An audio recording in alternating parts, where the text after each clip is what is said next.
ఇంత విజయవంతంగా ముందుకు వెళ్తోంది అంటే వారి సతీమణిగా వసంత కుమారి గారు కూడా అనేక రకాలుగా వెన్నుదన్నుగా ఉండి ప్రోత్సహించిన నేపథ్యంలో గురువు గారి సతీమణి అమ్మగారికి వారు సన్మానించి వారి ఆశీర్వాదం తీసుకోవడం జరిగింది.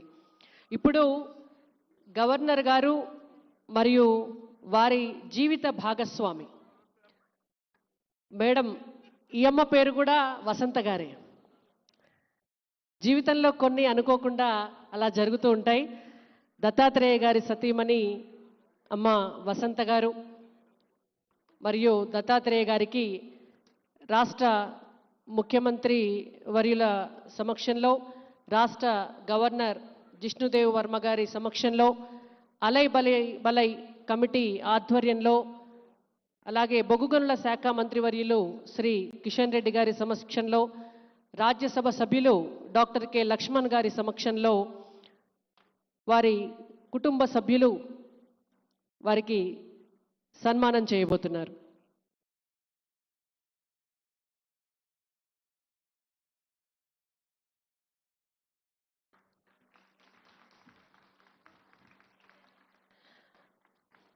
వసంత గారి భాగస్వామ్యం దత్తాత్రేయ గారి జీవితంలో చాలా అమూల్యమైనటువంటిది.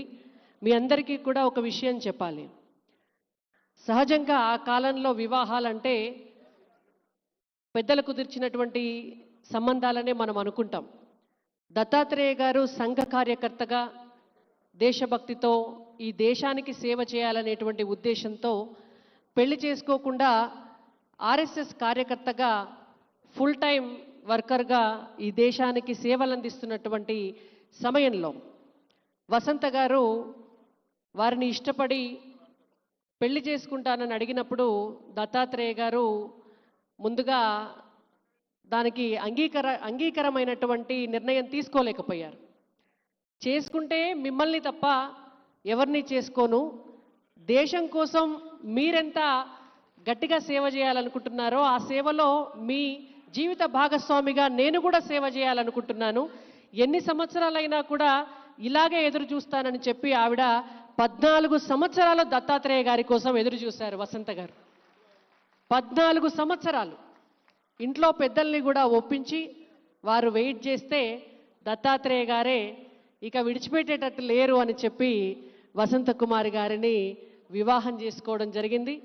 ఆ రోజు నుంచి ఈ రోజు వరకు కూడా కుటుంబ బాధ్యతలన్నింటినీ కూడా మీద వేసుకొని దత్తాత్రేయ గారికి ఎంత బిజీ స్కెడ్యూల్ ఉన్నా కూడా అటు అత్తగారి కుటుంబం కావచ్చు, ఇటు తల్లిగారి కుటుంబం కావచ్చు, వారి పిల్లలు కావచ్చు, వారందరినీ కూడా ఆ బాధ్యతలన్నింటినీ కూడా మోస్తూ వసంత గారు దత్తాత్రేయ గారికి వెన్నుదన్నుగా నిలిచారు. అటువంటి పుణ్య దంపతులని సత్కరించేటటువంటి అవకాశం ఇవాళ ఆ కార్యక్రమంలో పాల్గొనే అవకాశం మనందరికీ కూడా దక్కడం నిజంగా అదృష్టం. ఈ పుస్తకం చదివిన తర్వాత ప్రజల కథే నా ఆత్మకథలో శ్రీమతి వసంత గారి భాగస్వామ్యం కూడా ఆ ఆత్మకథలో చాలా అద్భుతంగా విశ్లేషించబడి ఉంది. కాబట్టి ఆ పుస్తకం చదివాక మీ అందరికీ కూడా సంపూర్ణంగా అర్థమవుతుంది. ఇప్పుడు తెలంగాణ రాష్ట్ర ముఖ్యమంత్రి వర్యులు మనమందరం కూడా ఎప్పుడెప్పుడు మాట్లాడతారా అని ఎదురు చూస్తున్నటువంటి శ్రీ అనుముల రేవంత్ రెడ్డి గారిని ఈ వేదికను ఉద్దేశించి మాట్లాడవలసిందిగా కోరుతున్నాము. వారికి సంబంధించినటువంటి ఒక చిన్న టాపిక్, అంటే ఇంకెక్కువ రాసి ఉంటారు దత్తాత్రేయ గారు, బట్ నేను అదొకటే చదివాను. విజయలక్ష్మి గారిని స్కూల్లో జాయిన్ చేసింది కూడా రేవంత్ రెడ్డి గారే అని చెప్పి దత్తాత్రేయ గారు పుస్తకంలో రాశారు. అంతటి అనుబంధం అంతకాలం నుంచి ఉంది అంటే డెఫినెట్గా ఇంకా వారు చాలా వారికి ఉన్నటువంటి అనుభూతులు, అనుబంధ సంబంధాలన్నింటినీ కూడా మన ముందు పంచుకోవాల్సిందిగా వారిని కోరుతున్నాము. వారికి శాల్వాతో సన్మానం చేసి మొమెంటోను బహుకరిస్తున్నారు దత్తాత్రేయ గారి కుమార్తె విజయలక్ష్మి గారు, అలాగే వారి కుటుంబ సభ్యులు ఎమ్మెల్సీ అంజిరెడ్డి గారు. ఇప్పుడు రేవంత్ రెడ్డి గారిని వారికి దత్తాత్రేయ గారితో ఉన్నటువంటి అనుబంధాన్ని మన ముందు పంచుకోవాల్సిందిగా విజ్ఞప్తి చేస్తున్నాం. అన్నారండి.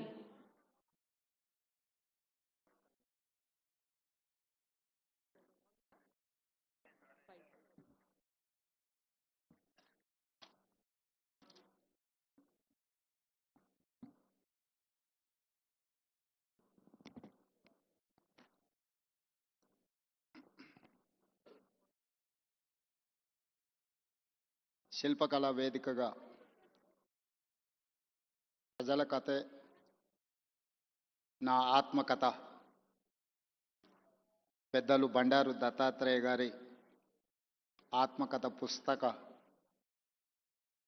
తెలుగు వెర్షన్ ఈరోజు విడుదల చేసే కార్యక్రమంలో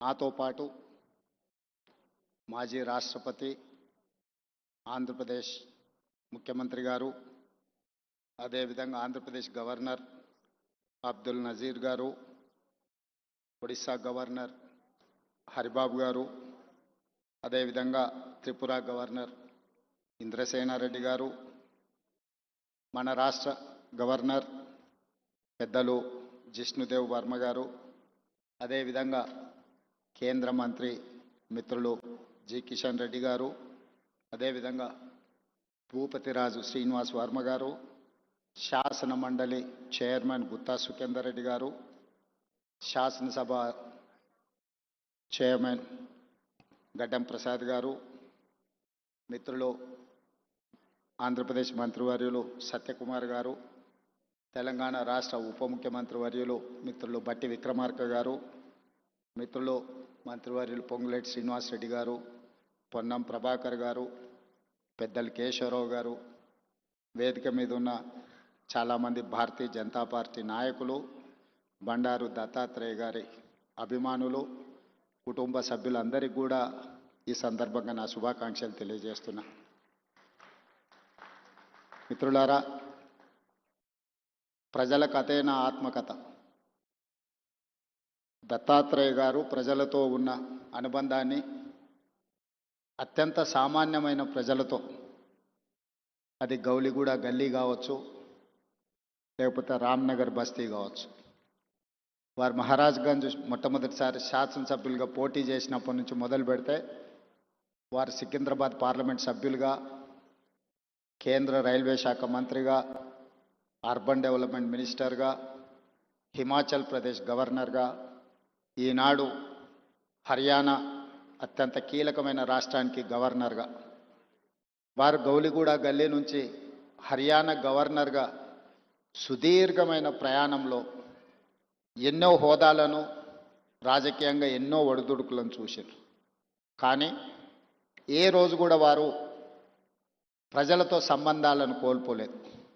వారు కేంద్ర మంత్రిగా ఉన్నప్పుడు కూడా ఢిల్లీకు పార్లమెంట్ సందర్భంలో వెళ్ళినా 2-3 రోజుల కంటే ఎక్కువ అక్కడ ఉండేవాడు కాదు. శుక్రవారం వస్తే మళ్ళీ హైదరాబాద్కే వచ్చి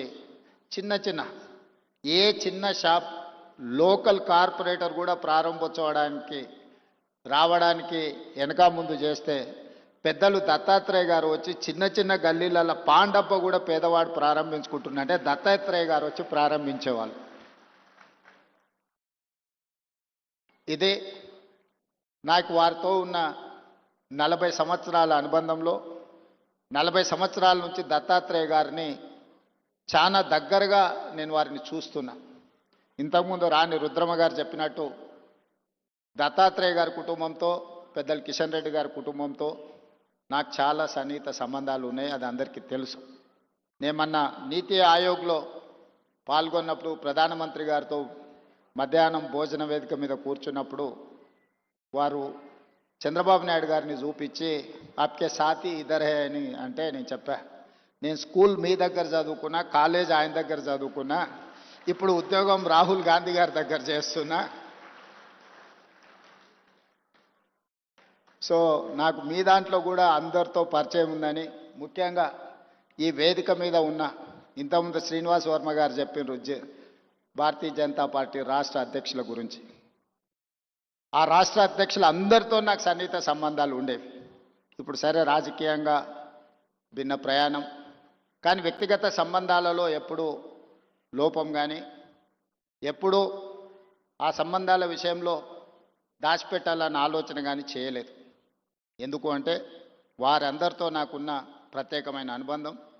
ఈరోజు తెలంగాణ రాష్ట్ర ముఖ్యమంత్రిగా మా మంత్రివర్గ విస్తరణ కార్యక్రమం ఉన్న మంత్రివర్గ విస్తరణ కార్యక్రమం చూసుకొని మంత్రివర్గ ప్రమాణ స్వీకారం చేసిన మా మంత్రులను కూడా మళ్ళీ రేపు కలుద్దాము.